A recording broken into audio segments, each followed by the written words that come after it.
So Eric, I know we're going to set up for this experience that we're going to have. It's called the latency busting moment, right? That's exactly We're right. going to try to bust the latency, internet latency. But as we're setting up and getting ready, just I'd love to hear from you, from your creative perspective. What did this whole virtual choir, and we gratefully sponsored Virtual Choir 6, the creation of this piece that happened. The NAMM Foundation needed to do something in our hearts to support where we all were during the pandemic. But what did you learn along the way that was the most unexpected to you about creating a virtual choir in the pandemic period?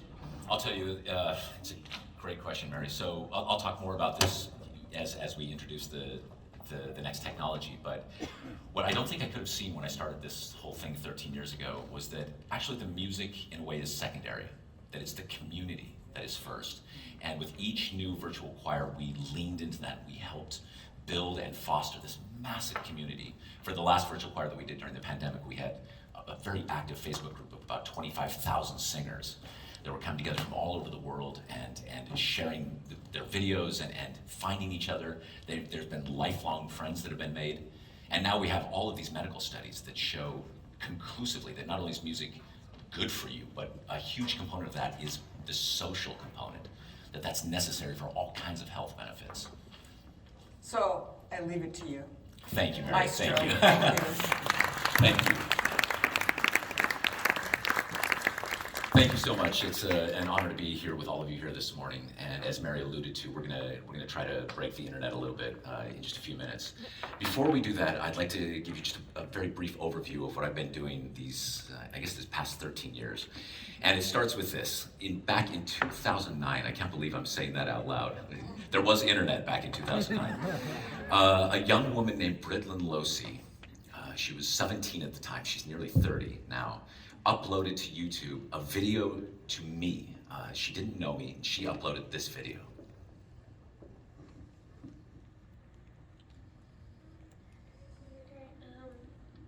My name is Bridlin Lucy, and this is a video that I like to make for you.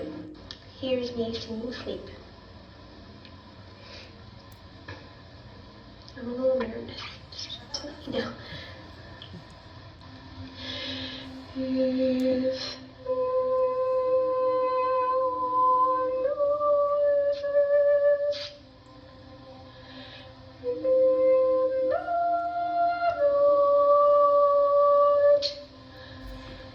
What's funny is this was in the era before selfies and before everybody in the world had their own basic little TV studio in their bedroom. And so even just seeing Bridlin looking directly into the camera and speaking directly to me, it was so immediate. And her voice was so pure. I was immediately struck with this idea, a very simple idea, which was if I could get 25 people to do what Bridlin was doing, if they just sang their part to a piece I'd written, soprano, alto, tenor, or bass, they could be anywhere in the world. They could sit in their garage, in their dorm room, in their living rooms. And as long as we were singing in the same tempo and the same key, they could upload them to YouTube. And then, honest to God, this was my big idea. I would just open them all in different browser windows and try to click play as fast as possible. As it turns out, that doesn't work. So I blogged about this. I said, let's do this thing. And people started sending their videos. And this young man named Scott Haynes reached out to me. He was only 22 at the time. He said, this is the project I've been looking for my whole life. I said, Scott, I've been looking for you my whole life. And Scott took these videos, 185 singers from 12 different countries, stitched them all together. And in March of 2010, we uploaded to YouTube Virtual Choir 1. Here's a little bit of that.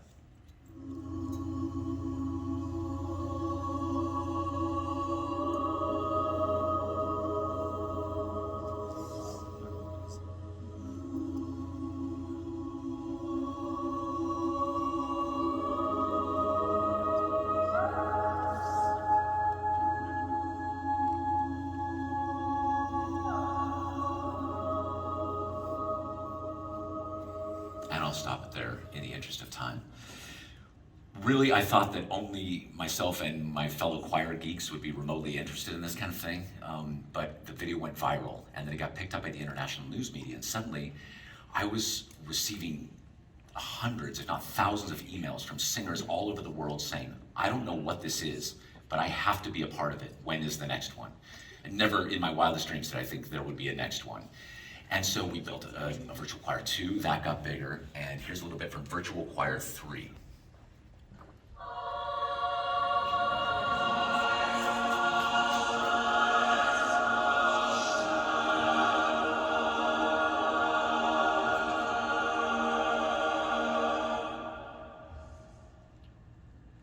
(3,746 singers from 73 different countries. And what I found most remarkable about it was the countries themselves. So there were singers that were sending videos from India and Pakistan, from Israel, Egypt, Jordan, Syria, Iran, Iraq. There were 7 countries from the African continent. There were singers as far north as the Great Alaskan Bush and as far south as New Zealand. And suddenly our little choir experiment had become an earth choir, a global choir.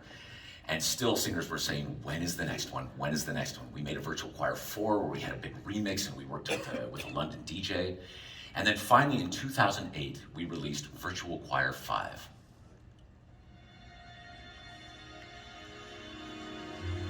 This was far and away our most ambitious project. It was called Deep Field, a piece that I wrote as a tribute to the Hubble telescope. A 23-minute orchestra piece with the choir singing the last 5 minutes of it. We partnered with NASA and the Space Telescope Science Institute and used images from the Hubble telescope, things that had never been seen before.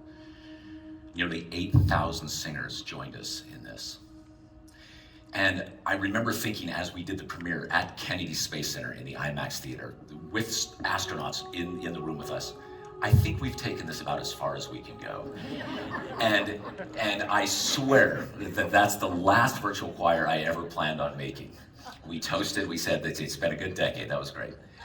Then March of 2020, and it was like someone flipped a switch and the entire world stopped singing at the same time. And you may remember that there were these news articles that were coming out about these choirs who had gotten sick, and some members had even died just from being in the same rehearsal room together. And this idea that something as benign and benevolent as singing could suddenly be a threat, I really had the epiphany that we've actually been working 10 years for this moment. This is the reason we're doing this. And so in the midst of all of that, we launched Virtual Choir 6. Here's a still. This is from the very final image of Virtual Choir 6. 17,572 singers from 129 different countries.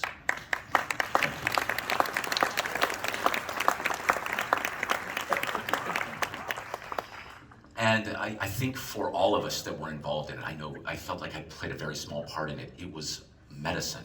It was a balm. It was exactly what I was talking to Mary about somehow making connections with people, feeling part of something larger than ourselves.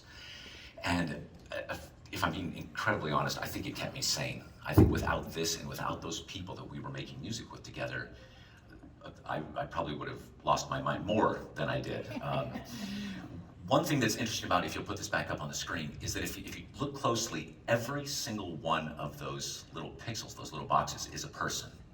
And this is a credo that we've held since the very beginning, which was that no matter what, every person would be on screen at one time or another. People have a lot of fun trying to find themselves, you can imagine. Where am I? Oh, I must be up here somewhere. But that is actually a metaphor for a much larger ethos that we've had since the very beginning, which was, if people want to join, they can. There are no auditions, and we accept singers from every race, creed, color, sexual orientation. We've had singers as young as 2, as old as 97, and as the community has built and these have grown, we started accepting all kinds of singers who normally couldn't be. They literally couldn't physically be in a choir. In Virtual Choir 6 here, we had a large contingent of blind singers who, because being blind, they couldn't sing in a traditional choir. And the music was offered as Braille downloads, and they could take it and learn the words to it. We had learning tools so they could learn it by ear. There was over a dozen deaf signers who joined, and you can see, if you watch the video, you can see them all signing. And this picture I find so poetic because, as I say, it is a metaphor for what we believe, is that everybody can sing and everybody can join. And that leads me to the guest that I'd like to bring on stage right now. Will you please welcome to the stage Ms. Ashley Ballou Bonham.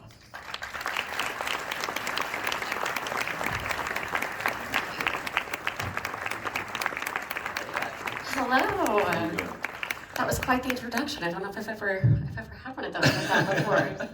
We are so grateful to have you here today. Will you tell us just a little bit about your story, how you started with singing and where you're at today? Yeah, how much time do we have? Just go. I am a 35-year-old individual living with cystic fibrosis. So those of you who are not familiar with CF, it is a genetic disease that essentially destroys your lungs. So it is stealing one beautiful breath at a time. So I decided to be a singer, which sounds like a great life plan. Thanks, Mom and Dad. So for many, many years, I tried to hide so desperately my identity as an individual living with CF and an individual as a singer, because who wants to hire somebody who can't breathe as a singer? I know, Eric, you talk about this so greatly. One of your favorite things about making music isn't the music itself, it's that collective breath, that community that gives us life. The life of the music is the breath that we have to take. And what happens if we don't have that breath? And so I tried to run from that for a long time as an individual with CF, as CF was destroying my life and killing me, literally, and continues to. And through some really devastating circumstances, I was faced with the truth of who I am, and that is a person living with CF and a person with a passion of music. And it was when I allowed those two paths to cross, I found my life's purpose. And that was an organization called Breathe Bravely and a program called Singspire. And so I had realized CF wasn't a detriment to me as a singer. In fact, it was giving me life. Because my poor doctors and care team, as a singer, I'd be like, yesterday I could sing those 2 measures, but today I can only sing a measure and a half. Something's going on, something's wrong. And they'd be like, oh my gosh, she's a crazy singer. You all know. I know that feeling. And so we could, really cut things off sooner than if they, created a deadly complication. And so having that ability to be so in tune with my lungs and my body became a way for me to combat a disease that was trying to steal every beautiful breath. So beautiful. And one of the unique fingerprints of cystic fibrosis is that you literally can't be in the room with another cystic fibrosis sufferer. Will you talk a little bit about that? Yeah, so everybody's kind of experienced this a little bit. People with cystic fibrosis have been living this way for a decade plus when they realize that weeds actually were harmful to one another. The bugs that I harbor in my lungs do not affect the general population, but another individual with CF might not be able to combat and fight those same bugs that I grow and vice versa. So it is recommended that no 2 people with CF share the same space. And so I decided to create an organization and a program that specialized in utilizing the art of singing to combat CF, hoping that we would empower these individuals to courageously accept themselves and realize that their voice is something powerful, and most of all, that they own their breath and it doesn't own them. It's so good. And literally, the only way that the group of CF singers can sing together is virtually. Yeah, so in 2017, we decided to start this program because I wanted others with CF to know the life-giving impact of music. And, if it didn't impact the amount of breath that was in their lungs, it could impact the quality of their life. And so just being able to think that you can breathe better goes a long way. And having that power over your own body and a disease that you can't stop and is vying to destroy you is really powerful. And so I gathered my wonderful colleagues and teachers that I trusted and said, hey, we're gonna start this program where we pair individuals with CF to professional voice instructors for 10 weeks of lessons. And I said, we're also gonna do it via Zoom. And this was 2017. And I thought my teachers would run for the hills and be like, you crazy, that's not how we teach, right? And they said, we'll figure it out. And so we quickly realized, being instructors ourselves, being students ourselves, and music makers of an ensemble, that Zoom created some problems for us. And so the logical way we would teach is like, okay, here's the piano, I'm gonna support you, I'm gonna sing with you, and you can't. And so in 2017, when the world was unaware of what Zoom was, our teachers and our programming was impacting the lives of individuals and truly giving them life and breath. It's amazing. And I mentioned before about how, people have met through the virtual choir, become lifelong friends. In fact, we've had a number of people who, in virtual choir 3, the one that looked like the big wave, there's 2 squares that are just sort of near each other. And a young man and young woman saw each other, kind of fancied each other, reached out to each other. They got married, and now we even have our first virtual baby. And Ashley, that's the same for you and I. We met through this program. You started making your own virtual choirs, right? And I was just stunned and endlessly inspired by what you and the other singers in your group do. And it's amazing to see it just sort of flower, blossom. It was based off of you, truly. I'm a professional ensemble singer, and so the family, the community, the connection, that collective breath that you have with your fellow members, they become your family. They intricately know you because your voice is the most humanistic part of who you are. They accept you, they are there to support you. And these individuals that we work with CF from, the age of 12 years old all the way up to 60 years old, who thought that they, first of all, couldn't sing and that they shouldn't sing, and realized that that's not is what important. It's that connection that we have across the screen. And so I wanted them also to really experience that entity of a choir, of doing something greater than yourself. That, hey, you need to take 6 breaths within this measure. Cool, I need to take 4. I'll cover you on those 2 that you can't get. And that's what it's about. I mean, if you've all sung an Eric Whitacre piece, you all know that a collective breath goes a long way, and that you're there to cover each other. And I think that is the greatest sense of community, is it's not about the single voice, it's about what you bring together, 17,000 or 7. And so it's something so much greater than yourself. Oh, it's so beautiful. Ashley. Thank you, Ashley.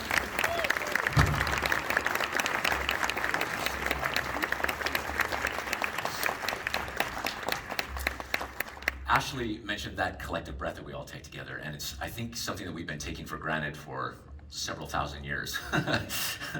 and then when we finally couldn't, for me, it's literally oxygen. That taking it here, and then metaphorically, this spiritual oxygen. I lost so much hope, I have to say, not being able to simply do that together. Can we do that together just as a group? Let's say ta. You ready? Ta. That's right. Let's try it again. Ta. Again, one more time. Ta. Yeah. This is one of my favorite things I have to say about that breath, is that I think it's more than just us singing together, but there's like terabytes of emotional information that are being passed back and forth between us, this little dance that we do. So even in those 3 examples, we're finding all these emotional colors, things that we can't even really talk about, but that we intuitively know. It's part of us. And that leads me to our little Dent the Internet attempt here, is that if any of you have tried to make music over Zoom or things like Zoom, even if you just try to sing happy birthday to somebody, you know what a disaster it is. It's like Charles Ives on crack. And it all has to do with that breath. And you take a breath and you sing, and the problem is there's just a little bit of latency. I mean, with Zoom, it's not bad, right? You can have a conversation with somebody, but even if it's, say, 50, 75, 100 milliseconds, that is a lifetime in terms of music. And it's just not possible. And it was during the pandemic that I connected with people at Jack Trip, and specifically Mike Dickey, who's here today, and he's brought it from this very simple program that existed for quite a while, and then took it and made it into the thing it is. Mike was very inspired by watching his, I think at the time, 11-year-old son, who was part of a boys' choir up in Northern California. Suddenly they were trying to have rehearsals on Zoom during the pandemic, and he said, this isn't gonna work at all, this is a disaster. And so he started retrofitting Jack Trip so that there could be this tiny, tiny latency between all of the singers.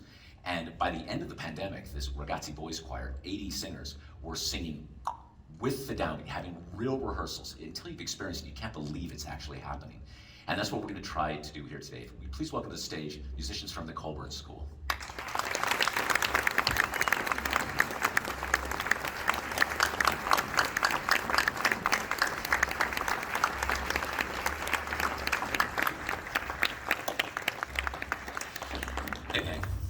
So we've got live musicians here, obviously, and we're going to be joined on screen by over 40 singers from, some of them are in Northern California, including Mike's now 13-year-old son. He'll be singing as well.